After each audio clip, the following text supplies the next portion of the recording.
আগে এই যে যেগুলা ভিডিও দেখতে পাচ্ছেন, এগুলা আমাকে দাদা গেছিল হে।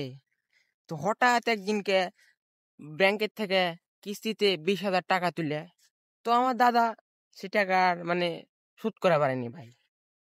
তো ওই 20,000 টাকা শোধ না করা পারে এগুলা ব্যাংকের ওরা নিয়ে লিছে, ওরা সব মানে হিস্টোরি করে নিয়ে লিছে ভাই। এজন্যে এখন এটা মানে আমার দাদাগিরি আর নাই। তো এটা এখন ওই ব্যাংকের ওরা হিস্টোরি করে নিয়ে লিছে। তো ওই 20,000 টাকা, ওই যে 20,000 টাকা তুলছে, ওই 20,000 টাকার আর মানে তখন আর কিস্তি দিয়া পারেনি। তো এই কারণেই ওরা এটা হিস্টোরি করে নিয়ে লিছে ভাই। তো কদিনই এরা কি ঠিক করছে? আমাদের দাদাগের সাথে এরা কি ঠিক করছে? ওরা অবশ্যই কমেন্ট করে জানাবেন তোমরা, এরা কি আমার দাদাগের সাথে ঠিক করছে ভাই? মনে হয় আমার আমার তো মনে হয় ঠিক করেনি। 20,000 টাকার জন্য ভাই এগুলা জমি জমাকে হিস্টোরি করে ওরে ঠিক হয়েছে? অবশ্যই ঠিক হয়নি ভাই। অবশ্যই কমেন্ট করে জানাবেন ভাই।